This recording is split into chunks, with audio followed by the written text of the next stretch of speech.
ಇಲ್ಲ ನನ್ನ ಹತ್ರ ನಾನು ಏನು ಹೇಳಾಗಿಲ್ಲ ನಿಮಗೆ. ಏನಾದ್ರು ಇದ್ರೆ ಇಂಪಾರ್ಟೆಂಟ್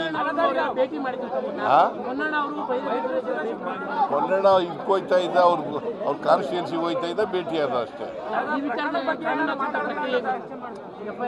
ಹೊನ್ನಣ್ಣ ನಮ್ಮ ಲೀಗಲ್ ಅಡ್ವೈಸರು ಅಲ್ವಾ, ಲೀಗಲ್ ಅಡ್ವೈಸರ್ ಅಲ್ವಾ, ಮತ್ತೆ ಅವ್ರ ಜೊತೆ ಚರ್ಚೆ ಮಾಡ್ತೀವಿ, ದಿನ ಚರ್ಚೆ ಮಾಡ್ತೀನಿ ನಾನು. ಹೊನ್ನಣ್ಣ ವಿಶೇಷವಾಗಿ ಬಂದಿಲ್ಲ, everyday is discussing with me. ನಾನು ಮೈಸೂರಿನಲ್ಲಿ ಇದ್ನಲ್ಲ, ಅದು ಬಂದಿದ್ದೆ, ಹಂಗೆ ಅವ್ರ ಕಾನ್ಸ್ಟಿಟ್ಯೂನ್ಸಿಗೆ ಹೋಯ್ತೆ.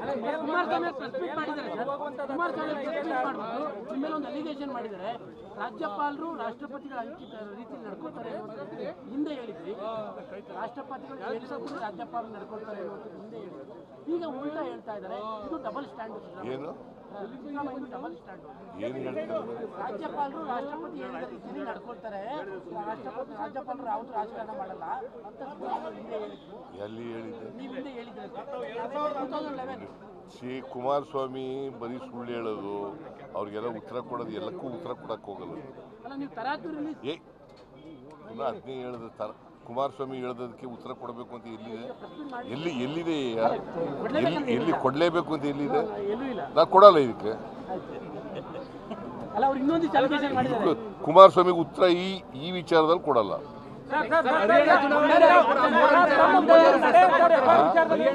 ಚುನಾವಣೆಯಲ್ಲೂ ಸಹ ಮೂಢ ವಿಚಾರ ಅವರ ಪಾರ್ಟಿನಲ್ಲಿ ಬಹಳಷ್ಟು ಜನ ಭ್ರಷ್ಟಾಚಾರಿಗಳಿದ್ದಾರೆ. ಅದ್ರ ಬಗ್ಗೆ ಮೊದಲು ಸರ್ ಮಾಡಲಿ. ಭ್ರಷ್ಟಾಚಾರಿಗಳಿದ್ದಾರಲ್ಲ ಅವರ ಇದರಲ್ಲಿ. ಈಗ ನರೇಂದ್ರ ಮೋದಿಯವರು ಹಿಂಬನ್ಬರ್ಗ್ ಬಗ್ಗೆ ಯಾಕೆ ಮಾತಾಡಲ್ಲ? ಮಣಿಪುರದ ಬಗ್ಗೆ ಯಾಕೆ ಮಾತಾಡಲ್ಲ? ಯಾಕೆ ಮಣಿಪುರಕ್ಕೆ ಹೋಗಿಲ್ಲ? ಯಾಕ್ರಿ ಹೋಗಿಲ್ಲ? ಹಿಂಬನ್ಬರ್ಗ್ಗೆ ರಾಹುಲ್ ಗಾಂಧಿ ಅವರು ರೈಸ್ ಮಾಡಿದ್ರು, ಅದ್ರ ಬಗ್ಗೆ ಯಾಕೆ ಮಾತಾಡಲ್ಲ? ಅಲ್ಲ, ನಿನ್ನೆ ಕೆಡಿಪಿ ಔಟ್ಪುಟ್ ಏನು ಅಂತ ಪ್ರಶ್ನೆ ಮಾಡಿದ್ದಾರೆ. ಕೆಡಿಪಿ ಔಟ್ಪುಟ್ ಏನು ಅಂತ ಪ್ರಶ್ನೆ ಮಾಡಿದ್ದಾರೆ. 8 ಗಂಟೆ ಸಿದ್ದರಾಮಯ್ಯ ಅವರು ಮಾಡಿದ್ದಾರೆ, ಅದ್ರ ಔಟ್ಪುಟ್ ಏನು? ಏನು ಔಟ್ಪುಟ್? ನಿಮ್ಗೆ ಹೇಳಿದ್ನಲ್ಲ, ಅವ್ರು ಕೇಳಿದ ಉತ್ತರ ಕೊಡಲ್ಲ ಅಂದ್ನಲ್ಲ ನಾನು.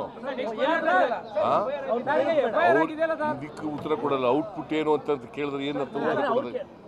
ನಿಮ್ಗೆ ಹೇಳಿದ್ನಲ್ಲ ಔಟ್ಪುಟ್ ಏನು ಅಂತ. ನಿನ್ನೆ ನಿಮ್ ಕೆಲ ಪ್ರಶ್ನೆಯವ್ರಿಗೆಲ್ಲ ಹೇಳಿದ್ದೀನಲ್ಲ, ಅದೇ ಔಟ್ಪುಟ್.